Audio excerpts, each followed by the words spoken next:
जय गुरु जी, शुक्राना गुरु जी। अब मैं गुरु जी की बेटी 5वां सत्संग गुरु जी का पार्ट बी लेकर आ गई हूँ। जैसा कि गुरु जी का आदेश हुआ है कि शुक्राना कर कुड़िए, शुक्राना कर और खुद भी प्रेरित हो और अपने आसपास के लोगों को भी प्रेरित कर, साथ में गुरु संगत को भी प्रेरित करो। तो मैं गुरु जी की बेटी आ गई हूँ। गुरु जी की प्रेरणा सत्संग नंबर 5 पार्ट बी लेकर, और ये मैं गुरु जी के मंत्र जाप से शुरू कर रही हूँ। ओम नमः शिवाय, शिव जी सदा सहाय। ओम नमः शिवाय, गुरु जी सदा सहाय। ओम नमः शिवाय, शिव जी सदा सहाय।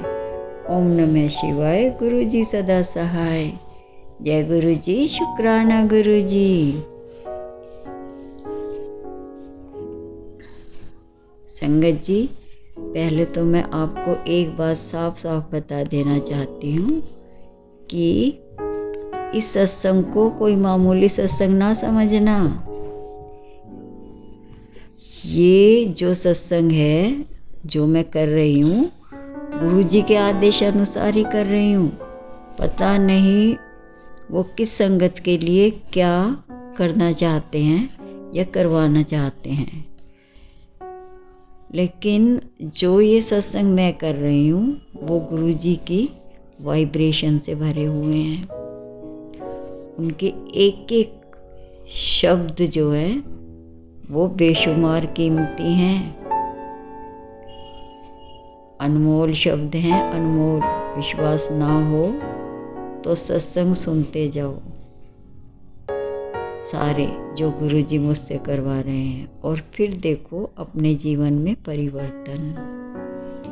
जब आप स्वयं ही मुझे भर भर के कमेंट भी करोगे और दिल से धन्यवाद भी करोगे, तो संगत जी सत्संग को बहुत ही ध्यान से व श्रद्धा भाव से सुने, बीच में ना छोड़ें, पूरा सुनने की कोशिश करें। सत्संग बहुत बड़ा मैं खुद भी नहीं करती, और जो जिस टाइम जो संदेश गुरु जी दिलवाना चाहते हैं वही मैं देती हूँ। तो संगत जी, मैं आपको बता रही थी कि भविष्य की चिंता में अपना आज खराब मत करो। जो खुशियाँ आज हमें मिली हैं उनके एक एक पल का आनंद लो, और कल क्या होगा इसकी चिंता मत करो। मैं आपको एक कहानी के माध्यम से समझाती हूँ कि हमारी रोजी रोटी की जिम्मेदारी स्वयं परमात्मा की है। परमात्मा ने रोजी रोटी का जो काम है वो अपने हाथ में लिया, बाकी सब अलग अलग डिपार्टमेंट अलग अलग सबको दे दिए हैं, सब बांट दिया। लेकिन इंसान का जो अन्न जो उसके मुंह में जाएगा और जो जिस जरिए से वो कमाएगा, वो परमात्मा ने अपने हाथ में रखा। तो मैं करती हूँ कहानी शुरू। आप ध्यान से सुनिए, अटेंशन लेके सुनिए। एक शहर में एक सेठ जी रहते थे अपने परिवार के साथ, जिनकी गिनती होती थी वहाँ के अमीरों में, रईस लोगों में होती थी। और सेठ जी अपने बिजनेस को बहुत आगे ले गए, बहुत बढ़ाया। तो उनसे जब लोग बात करते थे, भाई आपने बहुत कमा लिया और थोड़ा आराम भी किया करो। सेठ जी कहते नहीं, अभी तो मैंने अपनी 2 या 3 पुश्तों के लिए ही कमाया, मैं अपनी 7 पुश्तों से भी ज़्यादा के लिए कमाना चाहता हूँ। और जब उन्होंने ये शब्द कहे, सोचे, तो वो एकदम चिंता में पड़ गए। कह रहे अरे मेरे पास इतना वक्त भी नहीं है और दिन तो बीतते जा रहे हैं, और अभी 2 या 3 पुश्तों के लिए ही मैंने कमाया है, तो मैं 7 पुश्तों के लिए कैसे अरेंजमेंट करूँगा। जो मेरे आगे आने वाली पीढ़ियाँ होंगी वो कैसे मेरा नाम कायम रख पाएंगी, कैसे इस जो रईसी है, जो हमारा नाम है, वो कैसे बना रहेगा। तो ये विचार आते ही ना संगत जी, जैसे ये विचार सेठ के मन में आए, सेठ ढीला पड़ गया। सेठ जो है सोच सोच में होने लगा कि कैसे करूं, क्या करूं, कैसे। और जब ओवरबर्डन माइंड पे आता है ना किसी भी चीज़ का, होगा सबसे ज़्यादा बर्डन हमारे विचारों का ही आता हमारे माइंड पे। तो जी सेठ पड़ गया बिल्कुल ढीला सा। तो यार दोस्तों ने कहा भाई सेठ जी क्या बात है, दिन पे दिन डाउन होते जा रहे हो। तो सेठ जी ने अपनी समस्या बताई। तो उनके परिवार में किसी ने सलाह दी, भाई ये तो कोई पहुँचे हुए महात्मा तुम्हें रास्ता बता सकते हैं, भाई ऐसा क्या किया जाए कि इतना धन कमाया जाए, इतने धन का अरेंजमेंट हो कि मेरी 7 पुश्ते राज करें। वो कोई ऐसा मंत्र या कोई ऐसा तरीका बता देंगे, क्योंकि ये तो कम समय में इतना कर पाना तो कोई सिद्ध वो ही करवा सकता। तो उन सेठ जी के समझ में आ गया कि हाँ ये तो है, मंत्रों में हमारे बहुत शक्ति है। तो मैं जाके पहुँचे हुए गुरु से कोई मंत्र ले आता हूँ, मेहनत भी करूँगा और साथ में मंत्र अपना काम करेगा। तो फिर वो पहुँच गए जी, पता करके एक बहुत ही सुलझे हुए महात्मा जी के पास पहुँच गए और जाके अपनी समस्या बताई। तो महात्मा जी ने उस सेठ जी का मुंह देखने लगे और बिल्कुल हंसते हुए बोले, अरे ये तो कुछ भी समस्या नहीं है आपकी, ये तो मिनटों में हो जाएगा ये काम। तो सेठ जी बहुत खुश हुए, कह रहे अच्छा महात्मा जी करिए करिए, फटाफट बताइए क्या तरीका है कि मेरी ये समस्या दूर हो जाए। तो महात्मा जी ने कहा सेठ जी को कि तुम जो है इस जगह जाओ और यहाँ एक परिवार रहता है, उसे जाके महीने का राशन पानी दे आओ। तो उनकी जो दुआएं मिलेंगी तुम्हें, वो तुम्हारे सारे द्वार खोलती चली जाएंगी और तुम जो हो अपनी 7 पुश्तों का अरेंजमेंट कर लोगे। वो भी तुम्हारे से ज़्यादा राज करेंगी, तुम्हारे से ज़्यादा संपन्न होंगी। तो सेठ तो बहुत खुश हो गया, कह रहा अरे ये तो मैं अभी आज ही कर देता हूँ, मैं आज ही जाके ये काम करता हूँ। तो सेठ जी ने फटाफट अपना गाड़ी में सामान भरा, महीने का क्या उन्होंने 2 महीने का सामान भर लिया कि भाई मैं जाके ये इस परिवार को दे के आऊँगा। और अपना एड्रेस पूछते पाछते अपना पहुँच गए जी उनके घर। और जब वहाँ उनके घर गए तो ऐसा ही मकान था, बिल्कुल ज़्यादा वैसा नहीं था, कच्चा सा बना हुआ मकान था। और 2 बच्चे बाहर खेल रहे थे। और जब वो दरवाजे खटका के अंदर गया तो एक बुढ़िया थी और मियाँ बीबी थे। तो सेठ जी ने अपना परिचय दिया कि भाई मैं ऐसे ऐसे वहाँ से आया हूँ और मैं तुम्हारे लिए ये गाड़ी में से सामान निकालने लगा, ये राशन लाया हूँ मैं आपके लिए 2 महीने का, इसे आप स्वीकार करो। तो वो बुढ़िया माँ बोली, देखो आज का तो हमारा खाना पीना सब हो गया, और बल्कि आज के हिसाब से हमारे पास थोड़ा राशन है, वो यदि आपको चाहिए तो आप ले जाओ, नहीं तो हम खुद उसे गरीबों को बांटने जा रहे हैं, क्योंकि आज जो राशन पानी का इंतज़ाम हुआ वो थोड़ा ज़्यादा हो गया है। तो ये तुम्हारा तो हम ले नहीं सकते, बल्कि जो हमारे पास ही थोड़ा सा ये एक्स्ट्रा है। तो उसने देखा कि परात में थोड़ा सा आटा, थोड़े से चावल और थोड़ी सी सब्जी कच्ची, तो वो अलग से रखी हुई थी, बाकी बना हुआ खाना था। तो सेठ तो बिल्कुल हैरान। सेठ कह रहा, अरे आपको कल भी तो खाने की ज़रूरत पड़ेगी, ज़िंदगी भर खाने की ज़रूरत पड़ेगी, ज़िंदगी भर सामान की ज़रूरत पड़ेगी। तो वो कह रहे कि इसकी चिंता हम क्यों करें।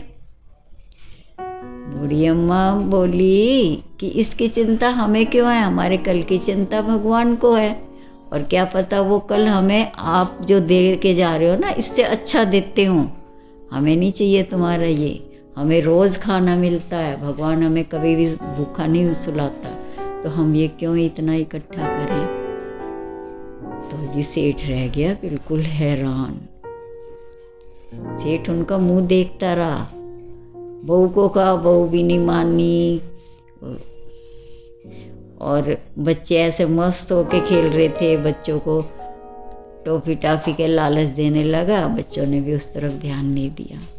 तो सेठ सोचने लगा कि इन्हें कल की भी अपने कल की भी चिंता नहीं ये कर रहे, और मैं अपने आने वाली 7 पुश्तों की चिंता लेके बैठा हूँ, जबकि मेरे पास तो इतना है कि मैं दोनों हाथों से भी लुटाऊँ जब भी ना ख़त्म हो।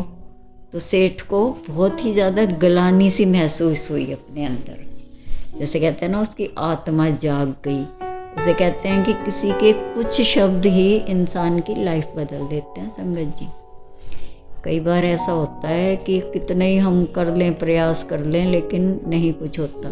लेकिन कई बार किसी के कुछ शब्द हमारी लाइफ बदल देते हैं, हमारे माइंड में स्ट्राइक कर जाते हैं। और सेठ के माइंड में वो स्ट्राइक कर गए शब्द कि भी हमारी तो कल की चिंता हम क्यों करें, जब उस परमात्मा ने हमें जन्म दिया है और उसने हमारी चिंता सारी ले रखी है, और खाने का अरेंजमेंट वो करता ही है, तो हमें तुम्हारा नहीं चाहिए। तो वो कह रहा, मैं अपनी 7 पुश्तों को लेके, जिन्हें मैंने देखा नहीं, और उनकी चिंता लेके बैठा हूँ, और ये देखो परिवार है सारा, और इन्हें अपने कल की भी चिंता नहीं है। तो सेठ जी बिल्कुल हल्के हो गए माइंड से, और अपना उनसे हाथ जोड़ के और चले गए, सीधे पहुँचे महात्मा जी के पास, महात्मा जी के चरणों में गिर गए। बोले, महात्मा जी, आपने मुझे गुरु मंत्र दे दिया है, मैं बहुत खुश हूँ। वो जो मैं जिस समस्या को लेके आया था वो समाधान हो गया। अब मुझे अपने 7 पुश्तों के लिए कुछ नहीं चाहिए, जो कुछ है आज ही है। मैं अपने आज को सही रखूँगा तो कल मेरा अपने आप ही सही हो जाएगा। और वो बहुत ही खुश होके, और बहुत ज़्यादा सेठ उसके बाद बदल गया, बहुत ज़्यादा दान पुण्य करने लगा, और बहुत ही मस्ती में अपना जीवन बिताने लगा। तो संगत जी, यही मैं आपसे कह रही हूँ, बिना बात की उलझनों में मत उलझो। और यही गुरु जी कह रहे हैं। गुरु जी सुनते हैं सबकी अरदास। कोई संगत कुछ अरदास करती है, कोई कुछ करती है, कोई कुछ करती है, गुरु जी सबकी अरदास सुनते हैं, सबकी सुनते हैं, सबकी सुनते हैं। और उसी अरदास के उसमें मैं आपको निमित्त बन के बता रही हूँ कि जो भी होगा बहुत अच्छा होगा। और कल की चिंता मत करो, आज में जियो। आज जो है, जो खुशी के पल हैं, उन्हें खुशी से बिताओ। तो संगत जी, अब आज की जो प्रेरणा थी आपको आप तक पहुंच गई होगी। मैंने अपनी तरफ से पूरा प्रयास किया आपको समझाने का, बताने का। तो आज का मेरा यही था कि भाई जो है अपना टाइम बहुत खुशी से बिताओ, बेकार की उलझनों में मत उलझे रहो, और भविष्य की चिंता मत करो। अपने जो है हर पल को खुशी से व्यतीत करो, खुशी से। खुशी जो है वो सबसे बड़ी पूंजी है। और ये जो सत्संग है, जो एक एक शब्द कीमती है इसका, यदि आप ध्यान से सुन रहे हो और इसे अपने अंदर उतार रहे हो तो जीवन का सार है ये सार। ये नहीं है इसका मतलब कि मेहनत नहीं करो, सारी मेहनत करो, सब कुछ करो, जो है परमात्मा का प्रसाद समझ के स्वीकार करो। और उस चिंता में मत रहो कि अरे कल क्या होगा क्या होगा क्या होगा, जो होगा बहुत अच्छा होगा। ठीक है संगत जी, अब मैं अपने सत्संग को यहीं विराम देती हूँ और फिर मैं लेके आऊँगी एक नया सत्संग, जैसा कि गुरुजी जो भी मुझे प्रेरणा देंगे या जो भी महसूस करवाएंगे, जो बताएंगे वो मैं आप तक ज़रूर लेके आऊँगी। कमेंट करके कृपया ज़रूर बताएं आपको कैसा लगा ये सत्संग, या आपके जीवन में क्या परिवर्तन आया। जब भी आप इस सत्संग को सुनोगे तभी से आपके जीवन में परिवर्तन आने शुरू हो जाएंगे। और ये सत्संग आप ही के लिए है, आप ही के लिए है, गुरुजी ने आपके लिए ही बनवाया है। ओम नमः शिवाय, शिवजी सदा सहाय। ओम नमः शिवाय, गुरुजी सदा सहाय। जय गुरुजी, शुक्राना गुरुजी। भर भर के जो गुरुजी ने झोलियाँ भरी हैं उन्हें स्वीकार कीजिए। जय गुरुजी, शुक्राना गुरुजी।